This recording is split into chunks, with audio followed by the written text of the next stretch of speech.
Assalamualaikum warahmatullahi wabarakatuh. Bersama saya Wahyu Widodo. Kali ini kita akan belajar mengenal atribut-atribut apa saja yang support pada HTML versi 5. Sebelum kita membahas lebih spesifik tentang atribut apa saja, kita perlu mereview terlebih dahulu apa yang disebut sebagai atribut. Atribut menyediakan informasi tentang elemen. Jadi atribut tersebut menyediakan informasi dari elemen tersebut. Kemudian semua elemen HTML dapat memiliki atribut. Atribut diikuti dengan nama dan isi atribut. Nah, sebagai contoh, ini gambaran rumus umumnya, nama tag, kemudian ini atributnya, dan ini adalah nilainya. Sebagai contoh, kalau ini adalah nama tagnya adalah P, elemen P. Nah, P-nya ini adalah paragraf, jadi memiliki atribut, misalkan atributnya adalah alignment, kemudian nilainya center. Ini kemudian isi dokumennya, kemudian nama tabnya ditutup lagi dengan P. Nah, contoh di sini misalkan ini ada elemen image memiliki atribut src, source, yang artinya adalah sumber gambar. Nah, ini isi atribut src adalah picture.jpg. Artinya atribut src memiliki nilai picture.jpg. Kemudian sebuah elemen ini bisa memiliki lebih dari satu atribut ya. Misalkan sebagai contoh ini src, di sini masih ada lagi width. Width ini menyatakan lebar. Misalkan lebarnya gambar tersebut adalah 500 pixel atau disingkat px. Kemudian bisa juga di sini tambah lagi atribut yang menyatakan informasi tinggi, height. Nah, seperti itu. Ada lagi nanti atribut yang menyatakan ALT. ALT itu untuk menggantikan ya. Untuk menggantikan misalkan ini picture-nya hilang atau apa, nanti munculnya sebagai sebuah tag ALT. Atau title yang dipakai untuk memberikan keterangan informasi berupa tooltip pada sebuah gambar. Nah, ini jadi elemen tag HTML, elemen image itu bisa memiliki lebih dari satu atribut. Jadi atribut itu memberikan informasi bahwa image ini memiliki sumber, memiliki informasi sumber gambar, memiliki informasi lebar gambar. Nah, standar atribut apa aja yang didukung oleh HTML5? Ada access key, class, content editable, dan seterusnya. Tapi ada beberapa yang sudah tidak support di browser, misalkan kontek menu. Nah, ini nanti tidak dibahas ini. Kontek menu, translate, ini ternyata sudah nggak support. Jadi tidak kita bahas semuanya. Seperti item ID, item prop, item wrap, item scope, item type, ini tidak kita bahas. Yang sering-sering digunakan saja dalam development. Yang pertama adalah atribut access key. Ini digunakan untuk menentukan shortcut key atau tombol pintas pada sebuah keyboard untuk mengaktifkan elemen atau fokus pada sebuah elemen. Contoh di sini adalah ada elemen A itu yang disebut sebagai answer. Memiliki atribut href. Href itu link.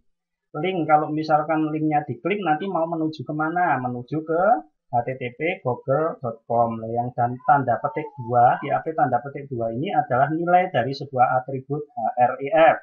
Kemudian ini ada atribut access key yang sedang kita bahas. Di sini kita isi misal sebagai contoh aja G. Jadi huruf G. Jadi nanti kalau ditekan tombol G, ALTG ya, kalau di Chrome ALTG. Nanti kalau di Firefox itu menggunakan ALT Shift G, jadi perlakuannya setiap browser beda-beda. Maka nanti langsung mengarah ke Google. Kita praktekkan. Nah, ini contohnya ya, targetnya kita buat blank. Nah, ini target ini juga disebut sebagai sebuah atribut dari answer. Title itu juga atribut. Nah, sebagai contoh ini kita tekan tombol ALT dan huruf G. Nah, maka secara otomatis dia akan ke new tab. New tabnya karena ada efek target blank. Jadi dia membuat tab baru langsung mengarah ke google.com. Bisa dipahami? Selanjutnya, atribut kelas. Kelas atribut digunakan untuk menentukan nama kelas pada sebuah elemen. Penggunaannya boleh lebih dari satu nama kelas dalam satu elemen, beda dengan ID. Nah, ini biasanya digunakan untuk format CSS. Sebagai contoh di sini div class container. Jadi nanti ada CSS yang memformat div ini container. Kemudian kelas artikel intro. Nah, ini misalkan ada kelasnya lebih dari satu ya, ada kelas artikel, kemudian ada kelas intro. Nah, pemanggilannya bisa menggunakan spasi ya, menggunakan spasi artikel spasi intro. Kalau misalkan ini ada pemformatan tersendiri di dalam intro. Nah, pemanggilannya itu bisa lebih dari satu. Misalkan kelas kontainer, di bawahnya lagi ada kelas kontainer. Ini tidak apa-apa di dalam satu halaman. Lebih dari satu pemanggilan kelas dengan nama kelas yang sama. Kemudian di sini ada atribut content editable. Atribut content editable digunakan untuk menentukan sebuah elemen HTML apakah dapat diedit secara langsung atau tidak.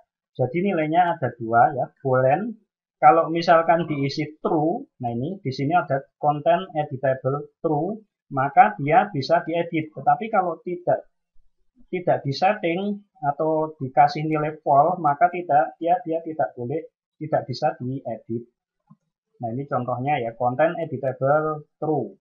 Maka dia bisa diedit. Kita lihat contohnya.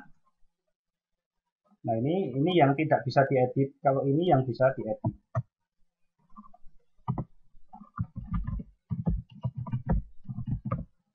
Ini bisa diedit. Nah, ini tidak bisa diedit. Jadi ini ada true atau false. Kalau di false, maka dia tidak bisa diedit. Nah, ini tidak bisa diedit. Kalau ini di true,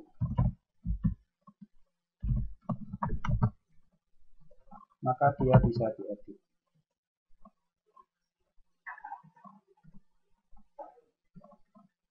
Kita lanjutkan atribut data strip asterisk. Data strip asterisk atribut digunakan untuk menyisipkan nama atribut yang dapat kita tentukan sendiri setelah kata data strip. Nama atribut tidak boleh mengandung huruf kapital dan jarak atau spasi. Jadi sebagai contoh misalkan data strip binatang. Data strip binatang. Nah, ini tidak mengandung spasi ya. Kemudian value-nya misalkan burung. Ini ikan, mamalia, nah kayak gitu. Nah, ini biasanya bisa dipakai untuk menampung sebuah data dan nanti diolah menggunakan JavaScript. Nah, kemudian ada atribut dir. Dir atribut digunakan untuk menentukan arah tulisan konten atau tag pada sebuah elemen. Contohnya bahasa Indonesia ditulis dari kiri ke kanan, sedangkan kalau bahasa Arab itu ditulis dari kanan ke kiri. Contoh atribut dir. Nah, ini yang bahasa Indonesia dari kiri ke kanan, sedangkan yang bahasa Arab dari kanan ke kiri. Ahlan wa sahlan. Kemudian yang keenam ada atribut draggable.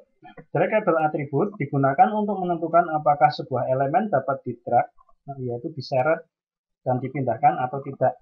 Misalkan sebagai contoh ini, draggable di set ke true, maka paragraf tersebut bisa diseret.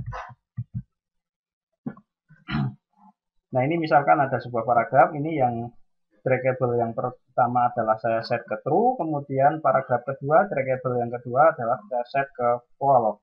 Maka hasilnya seperti ini. Nah, ini yang pertama, kalau kita klik tahan, nah ini digeser, dia bisa geser. Nah, ini bisa di-drag. Di-drag itu digerakkan kayak gini, bisa di-move. Tapi kalau yang ini tidak bisa. Kalau kita klik tahan, malah dia ngeblok. Kalau yang ini enggak. Nah, ini bisa draggable. Itu efeknya seperti itu.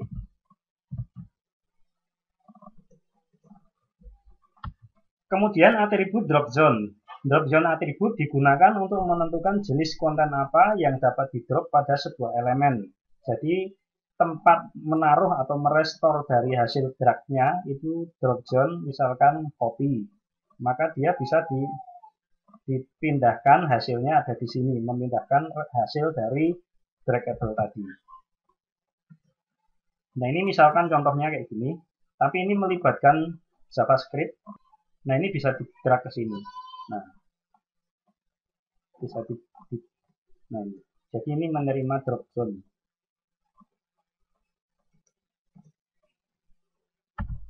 Kemudian atribut hidden. Hidden atribut digunakan untuk menyembunyikan sebuah elemen. Jadi elemen yang disembunyikan tersebut dengan maksud sudah tidak relevan dengan konten sekitarnya.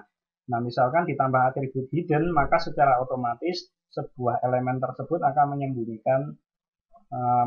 menyembunyikan diri, jadi tidak bisa dilihat.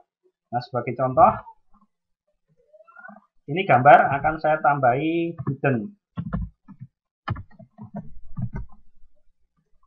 Nah, maka akan hilang gambarnya karena ketambahan atribut hidden. Jadi digunakan untuk menyembunyikan elemen.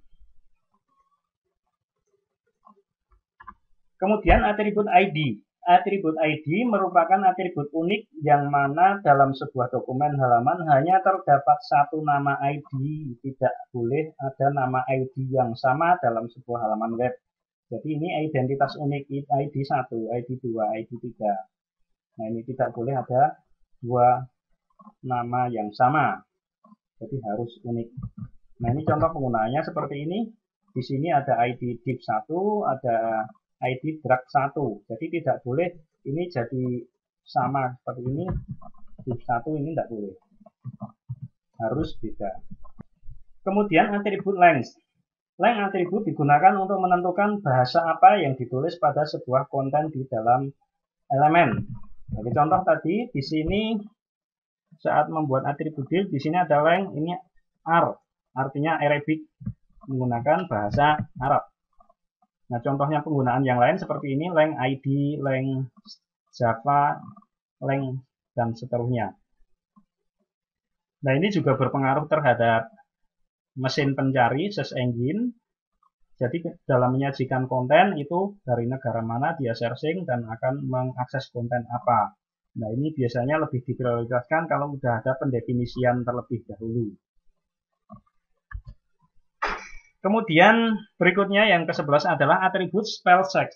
Spell check atribut digunakan untuk menentukan apakah sebuah tag harus dicek kebenaran atas ejaannya atau tata bahasa grammarnya atau tidak. Lalu apa aja yang bisa dicek? Syaratnya adalah yang pertama nilai tag pada elemen input tipe tag ya, bukan password. Kalau password kan cuma warna bulat-bulat hitam, jadi tidak bisa dicek bulat-bulat hitam. Tipenya harus tag ya, input tipenya. Kemudian nilai tag pada elemen tag area atau tag pada elemen yang diset editable-nya adalah true. Misalkan contoh di awal tadi paragraf editable-nya true. Nah, itu baru bisa dicek pakai spelling check. Oke, contoh ini di sini ada tag area ya, tag area. Ini skripnya seperti ini. Spelling check. Nah, yang pertama konten editable-nya harus true ya, ini harus ini enggak harus, maaf ini tidak harus karena ini dia pasti editable karena tag area. Yang seperti ini untuk paragraf ya. Konten editable-nya harus true. Kemudian ini tag area, yang ini yang false. Kata-katanya sama.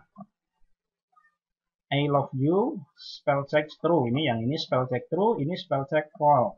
Nah, ini kan salah dalam penulisan ejaan karena kebanyakan angka kebanyakan angka O. Caranya mengecek adalah terlebih dahulu kita drag, kita blok terlebih dahulu, kemudian klik kanan. Nah, di sini ada suggest. Jadi yang betul seperti ini. Love, love. Nah, ini perbedaannya seperti ini. Sedangkan yang di sini kalau kita blok dan klik kanan, dia tidak muncul suggest. Adanya cuma cut, copy, paste, dan lainnya. Nah, ini bedanya menggunakan spell check true dan spell check false.